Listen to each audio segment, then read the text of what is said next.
چاند کا 2 ٹکڑے ہونا اور دیگر معجزات۔ مختصر یہ کہ جو نبی دنیا میں تشریف لائے کوئی نہ کوئی معجزہ ضرور ساتھ لائے تاکہ لوگ ان کی سچائی پر ایمان لے آئیں۔ اگر کوئی شخص نبوت کا دعویٰ کرے اور ہاتھ کی صفائی سے کوئی شعبدہ دکھائے تو وہ معجزہ نہیں ہے۔ معجزہ ہونے کے لیے چند شرائط ہیں۔ نمبر 1، وہ کام خلاف عادت ہو، قوانین فطرت کو توڑنے والا ہو۔ نمبر 2، اس کام کو اللہ کسی نبی یا رسول کے ہاتھوں پر ظاہر کرے۔ نمبر 3، عورتوں سے ظاہر نہ ہو، اس لیے کہ انبیاء سب کے سب مرد تھے۔ اللہ تعالیٰ سورہ یوسف آیت 109 میں فرماتے ہیں، آپ سے پہلے ہم نے جتنے رسول بھیجے سب مرد ہی تھے۔ نمبر 4، اس معجزے سے وہ دوسروں کو چیلنج بھی کرے کہ مخالفین میں سے کوئی ایسا کر کے دکھائے، چاہے سب مل کر دکھائیں، مطلب یہ کہ وہ معجزہ سب کے لیے چیلنج ہو۔ شعیب علیہ السلام نے بھی اپنے معجزے کے ذریعے اپنی قوم کو چیلنج کیا۔ اللہ تعالیٰ ان کی زبان سے سورہ آراف آیت 85 میں فرماتے ہیں، تمہارے پاس تمہارے رب کی طرف سے واضح دلیل آ چکی ہے۔ شعیب علیہ السلام ایسے واضح اور روشن امور ان کے سامنے پیش کرتے ہیں کہ جن پر عمل پیرا ہو کر وہ دنیا و آخرت میں فلاح پا سکتے تھے۔ سورۃ الاعراف آیت 85 میں ہے، بس تم ناپ تول پورا پورا کیا کرو اور لوگوں کو ان کی چیزیں کم کر کے مت دو، اور روئے زمین میں اس کے بعد کہ اس کی درستی کر دی گئی فساد مت پھیلاؤ، یہ تمہارے لیے فائدہ مند ہے اگر تم تصدیق کرو۔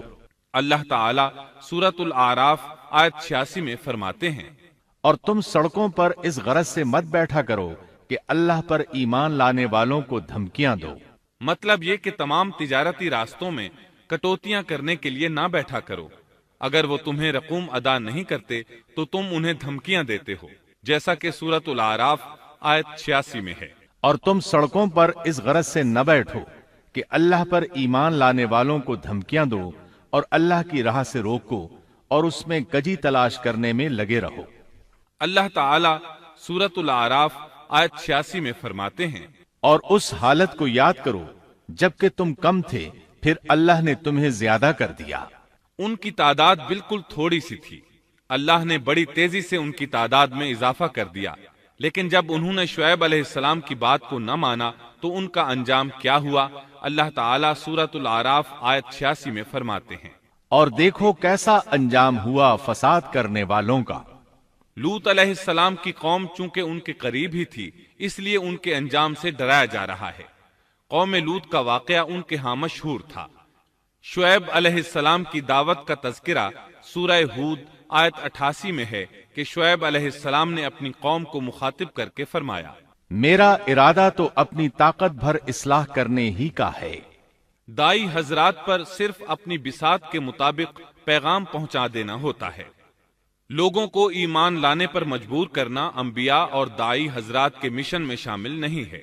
اللہ تعالیٰ سورۃ الغاشیہ آیت 22 میں فرماتے ہیں، آپ ان پر محاسب نہیں ہیں۔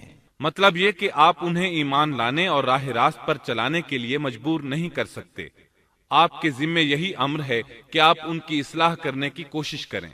سورہ ہود آیت 88 میں ہے، میرا ارادہ تو اپنی طاقت بھر اصلاح کرنے کا ہی ہے، میری توفیق اللہ ہی کی مدد سے ہے، اسی پر میرا بھروسہ ہے اور اسی کی طرف میں رجوع کرتا ہوں۔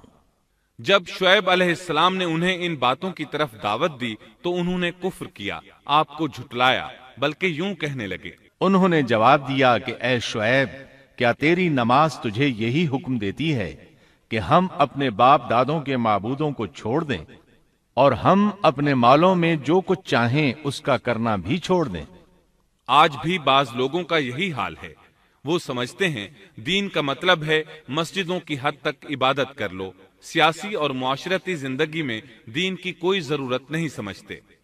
ان معاملات کو دین سے الگ چیز تصور کرتے ہیں، کہتے ہیں بس جی یہ تو دنیا کے مشاغل ہیں۔ یہی حال تھا شعیب علیہ السلام کی قوم کا۔ سورہ ہود آیت 87 کے آخر میں ہے، تو بڑا ہی باوقار اور نیک چلن آدمی ہے۔ مطلب یہ کہ انہوں نے مذاق کے انداز میں ان سے کہا، تو بڑا عقل مند ہے، کیوں ناراض ہوتا ہے؟ سیدنا ابن عباس رضی اللہ عنہما سے روایت ہے کہ وہ یہ بات ان سے مذاق کے انداز میں کہتے تھے، ان کی تعریف نہیں کرتے تھے۔ پھر شعیب علیہ السلام نے ان الفاظ میں سمجھایا، اور اے میری قوم، میرے خلاف ضد تمہارے لیے اس بات کا باعث نہ ہو جائے کہ تمہیں بھی ویسا ہی معاملہ پیش آ جائے جیسا قوم نوح یا قوم ہود یا قوم صالح کو پیش آ چکا ہے، اور قوم لوط تو تم سے کچھ دور نہیں۔ مطلب یہ تھا کہ قوم لوط تو تمہارے بالکل نزدیک تھی، ان پر آنے والے عذاب سے تو تم خود اچھی طرح خبردار ہو، جانتے ہو ان کے ساتھ کیا سلوک ہو چکا ہے۔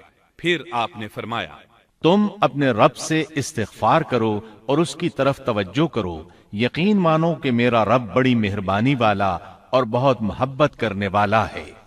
جب وہ اپنی ضد پر اڑے رہے تو شعیب علیہ السلام نے یوں فرمایا، تو ذرا ٹھہر جاؤ یہاں تک کہ ہمارے درمیان اللہ فیصلہ کیے دیتا ہے، اور وہ سب فیصلہ کرنے والوں سے بہتر ہے۔ پہلے تو عام وعظ و نصیحت فرمائی، جب قوم نہ سمجھی تو انہیں سابقہ ہلاک شدہ قوموں کی مثالیں دی، ڈرایا کہ کہیں تمہیں بھی ایسے ہی عذابوں سے دوچار نہ ہونا پڑے، لیکن انہوں نے کسی بات کا اثر نہ لیا، الٹا یوں کہنے لگے، تو ان میں سے ہے جن پر جادو کر دیا جاتا ہے، اور تو ہم ہی جیسا ایک انسان ہے، اور ہم تو تجھے جھوٹ بولنے والوں میں سے ہی خیال کرتے ہیں۔ اگر تو سچے لوگوں میں سے ہے تو ہم پر آسمان کا کوئی ٹکڑا گرا دے۔ مطلب یہ کہ آخرکار یہ لوگ پہلے لوگوں یعنی عاد اور سمود کے نقش قدم پر چلنے لگے، ان کے انبیاء انہیں حق کی طرف بلاتے رہے، وہ انکار کرتے رہے، آخر ان پر اللہ کے عذاب اترے۔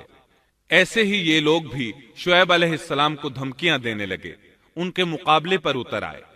سورۃ الاعراف آیت 88 میں ہے کہ شعیب علیہ السلام کی قوم کے کافر سرداروں نے ان سے کہا، ان کی قوم کے متکبر سرداروں نے کہا، اے شعیب، ہم آپ کو اور جو آپ کے ہمراہ ایمان والے ہیں انہیں اپنی بستی سے نکال دیں گے، یا یہ کہ تم ہمارے مذہب میں پھر آ جاؤ۔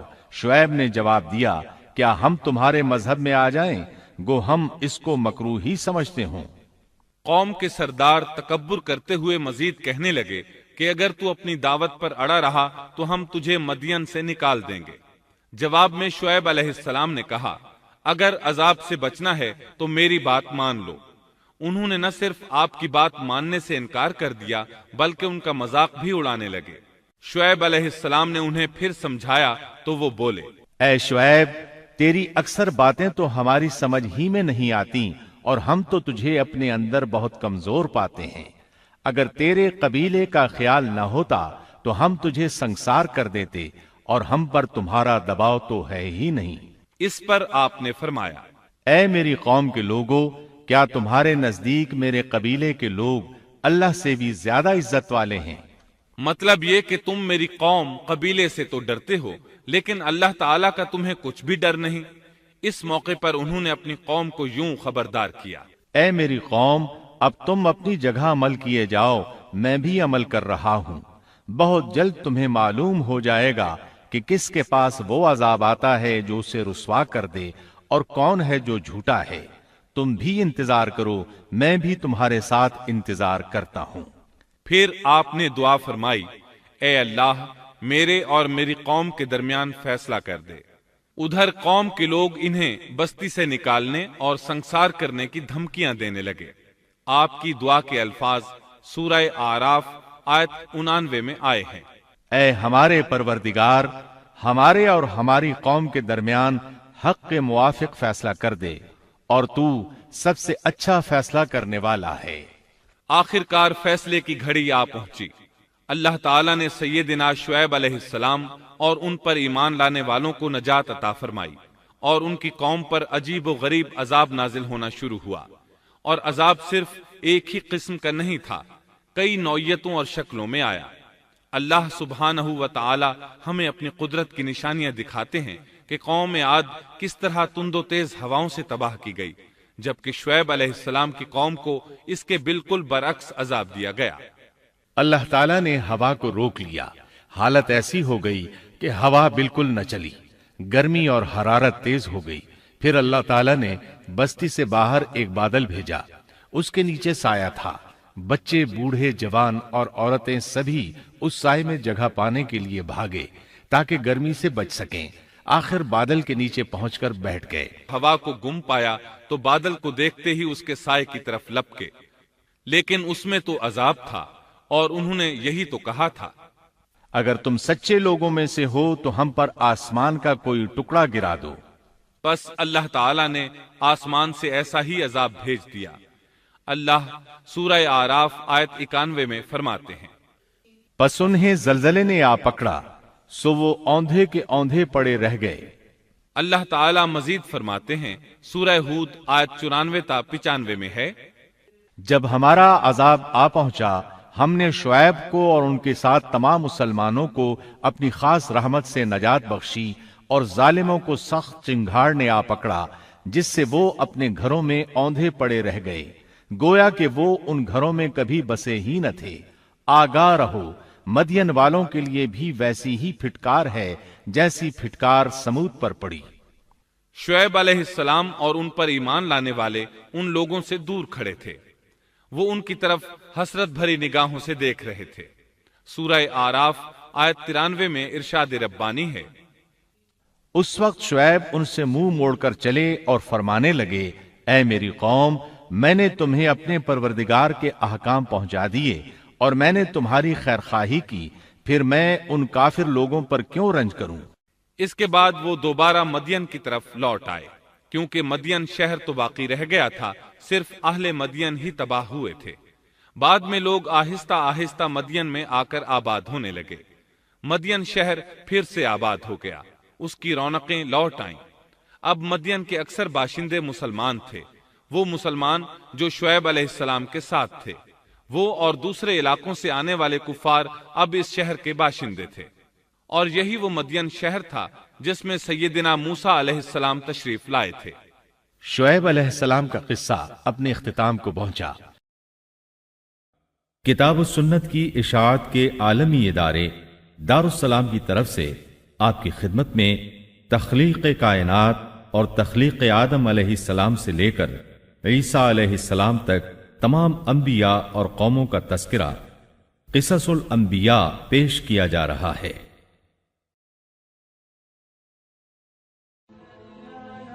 Thanks for watching. Don't forget to like, comment, share and subscribe to